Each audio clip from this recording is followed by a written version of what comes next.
I want you to think about three things in today's videos: squishies, empires, and gods. This week's sponsor is the Draconomicon from the DM's Guild. Now, it's been put together by some amazing authors. They have literally taken dragons from all over our beloved 5th edition, 4th edition, 3.5, 3.5, that edition, as well as 3rd edition and 2nd edition. And they've compiled them all together in this beautiful, massive 250-odd page book. Now, I absolutely love dragons. That's why I made a whole video on it today.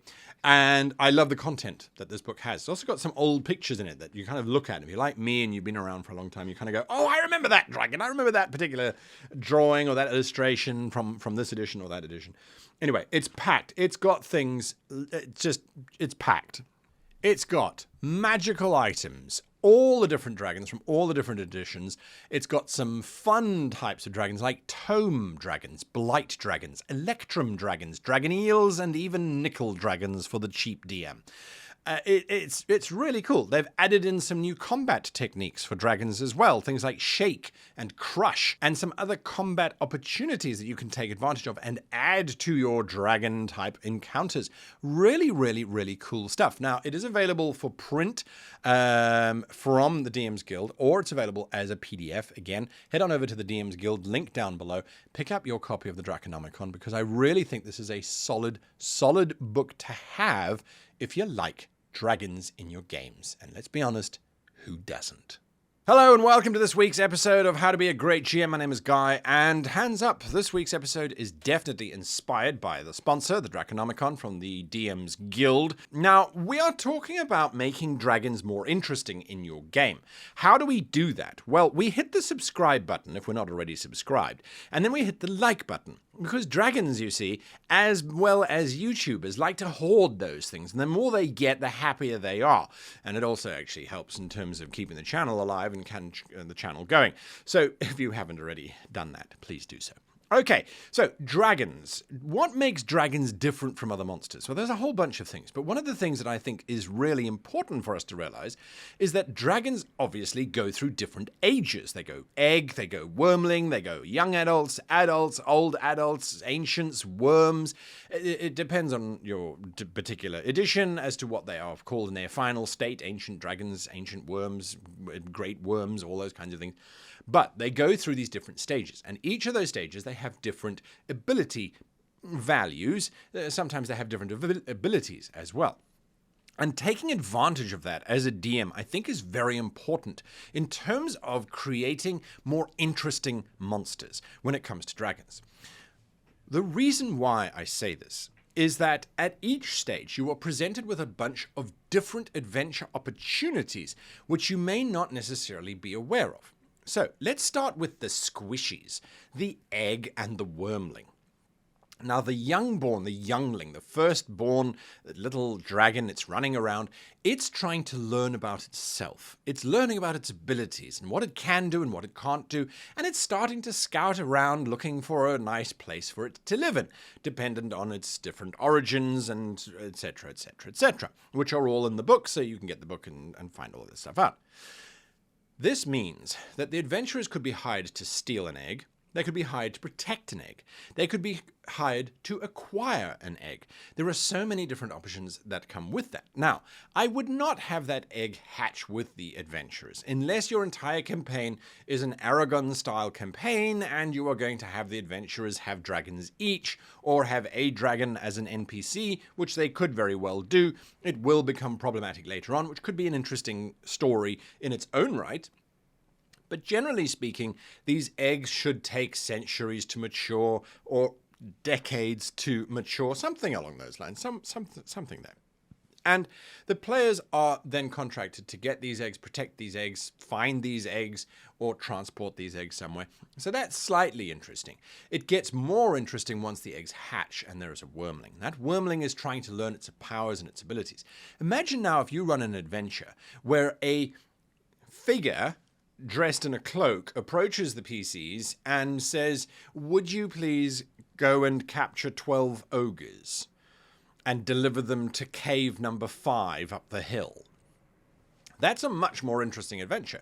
The players are being hired by the dragon, by the wyrmling, to go and bring it different creatures that it can fight. Other things are the wyrmling could hire the PCs to train it on how to fight. It's a very different angle. Imagine if you now have this green dragon, which is in a wooded valley somewhere, and the PCs are approached by the beast that says, no, I want you to teach me how to fight. In exchange, I will give you a trinket that my mother left me in my hoard. I think that the PCs would probably attack the green dragon, let's be fair. But if it promised them that the hoard was hidden somewhere that they would never find, and that it will give them the reward, that is something that I think is interesting. It could also be that an ancient dragon or an elderly dragon comes along and says, the last of my line has just been born, and I need someone to care for it until it can fend for itself. That again becomes an interesting adventure, protecting it from all of the different people that want it. So by turning the ages of the dragons on their heads, we start to understand that these things generate much more interesting adventures if we look at them rather than as a monster, but as a creature that is growing and that has its own goals. Remember, Kogas, we're going to apply that to this creature as well, so that we can understand its motivations. Now, usually the youngling is about learning about itself. So those are the early phases, the squishies, if you like. When we move away from the squishies, we start to see that the dragons move into what I call their Rex phase. This is where they're building their empire, their kingdom, and they're starting to assert their authority. Young adult dragons and adult dragons certainly have significant power and pose a significant threat, especially as they start to command territories and gather things underneath them. However, in a fantasy world where you've got amazing sorcerers and terrifying monsters out there, I don't think the dragons are a significant threat at their particular level. They're dangerous, but they're not significantly dangerous. As a result, again, let's look at the opportunities that we have in terms of adventures. These dragons are seeking to build kingdoms. They're seeking to build their domain, to take control of their domain. That doesn't happen necessarily easily. The party could be hired on behalf of the dragon to go negotiate with the local town. They will be protected from the local ogre raiders by this mysterious beast, but the beast demands that they provide 12 elk that have been skinned and dressed, and those 12 elk a month are left near a large tree, no questions asked. It could go further than that. So not only can the party be hired for negotiations, the party could then also be hired by this adult dragon to go in and take out a fellow opposition monster, something of equitable power, and that it is also trying to take over the territory. It's a turf war or a gang war between the dragons and, say, a beholder or something along those lines. These are, I think, interesting situations that start to come up. Now, the goal of these dragons, these adult dragons, is to claim their territory. We know that that's their goal. But how do they do that? It could be through requiring artifacts. Looking at making the players work for the dragons rather than work against the dragons, I think works really well. At the same time, we need to understand that these dragons are still growing and they're still learning. I would love to have an adventure where the dragon goes, I need to find someone with which to start my own lineage. Only there aren't a lot of dragons in the nearby areas. They've been hunted to near extinction. I'm not the last of my dragons because, well, that would be a cliche. No, there are a few of us left. I know of one in another continent who might be wooed if you take a portrait of me to him or her or they or them or whatever they are. Who knows about dragons? Take it for me. I think that's a lovely, endearing opportunity, and it's an amazing adventure. You're going across country, you've got all kinds of people who are going to try and stop that from happening, mad wizards who think that more dragons are going to be bad, a dragon cult which is going to try and help the party. You can throw in all those kinds of things. Another thing to bear in mind is that adult dragons by this stage will have their own retinue. They're going to have their empire that they have been building, and that retinue is going to want them to succeed. So again, the players might find themselves facing off against vassals or not necessarily mind control, just people who realize that the dragons are powerful and will make a lot of money, which means that there is some money to be made as a vassal or as a mouthpiece for the dragon. There are those opportunities that you can also capitalize on. My master has been ill recently. I need you to find the following things. things. This, that, and the next thing. Those kind of opportunities. My master has gone off kilter and thinks they have more power than they do. They're planning on attacking the castle. I need you to attack my master and prove that they're not yet ready. Don't kill my master. I will reward you more if you do not kill my master than if you do kill my master. Again, look at the goals that the dragons have at their different ages, and then think about adventures that work around that. Finally, when we get to the last age of the dragons, the ancients, the wyrms, the god powers that we were speaking of at the beginning of the video, the god power, the gods, these dragons have got their territory. And I think that this is something that a lot of books do not cover. And it is about, this is a creature that has vast resources at its disposal. It controls a vast amount of territory. It has its lair and all the lair features and functions that go with it, all of that kind of wonderful stuff. It's got all of that going for it. Those people need to realize that this is a creature that is integral now to their economy. Unless it has recently moved in, which is not likely, it's an ancient dragon. It's been there for decades or possibly centuries. This is a creature that has created its own space. It should be negotiated with other kingdoms. It should be recognized as this power. There is so much gold in its hoard that it could fund who knows what. And it would be doing so as well. I don't think for a moment that this notion that we have these godlike creatures, that they're still going to be interested in base things like getting gold and gemstones. Dragons, what do they use it for? Prestige. I think that's ridiculous. I don't think that that in my head makes any sense whatsoever. I think those hoards of treasure are useful for having more interesting things, like gathering items that can only be gathered on different planes, or things that are truly unique rather than just heaps and heaps and heaps of gold. The reason being, dragons could just open up gold mines, they could hire dwarves, they could do all kinds of things. And they're so old, they could play all kinds of tricks and things on neighboring kingdoms and treaties and such and such and such. So I think the important thing to look at when you're looking at an ancient dragon is, what does an ancient dragon want? It doesn't want battle. It doesn't want to fight with PCs. That's mundane. That's beneath it. Even the chaotic, chromatic dragons, the red dragons and the blue dragons and the green dragons, they are so powerful. There is very little that threatens them as a creature in its own right, aside from other dragons, of course.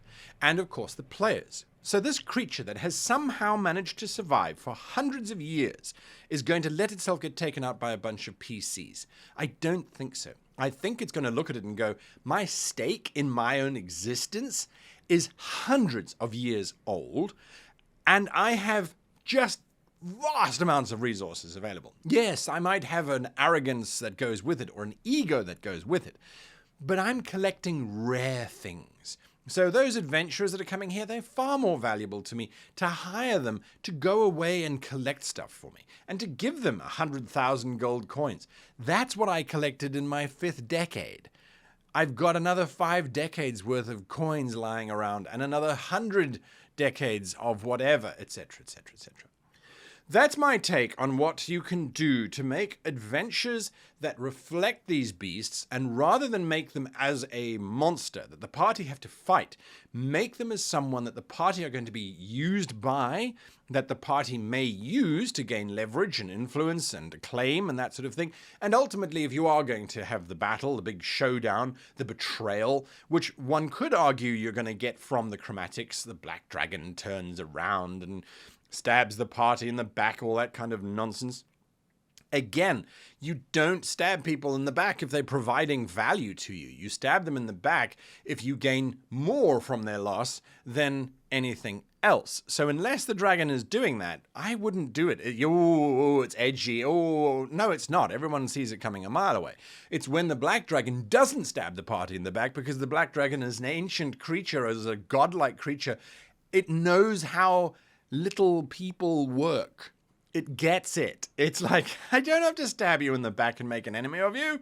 I just need to wait for 5 more decades and you'll have died of old age. I don't care how powerful you become. That's not worth my time. But having you run around collecting trinkets, that's worth my time. Having you defend my kingdom, that's worth my time. Giving you a small castle that I took over 70 years ago, that's worth my time. Anyway, I hope this video was worth your time as well and got you thinking a little bit more about dragons and dragons in different ways and the different opportunities that the different ages give us. And if it did, like I said, hit that like button or the subscribe button if you're not already subscribed. Now, I would love for you in the comments to write down, we did that wonderful thing about what color was your dragon, if you remember quite a while ago, and we had some amazing opportunities, some amazing ideas that came through. What I would like for you to do is to write in the comments just a little piece of information about a dragon. Choose an age, let's say wyrmling, adult, or worm, or ancient dragon, say those 3 ages, and just do a little bit of a description on that dragon.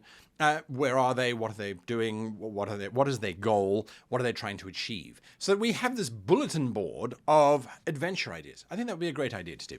Anyway, until next time, a massive thank you to our sponsor for triggering this idea. A huge thank you to you for watching all the way through to the end. And of course, as always, as much love as possible to our amazing Patreons.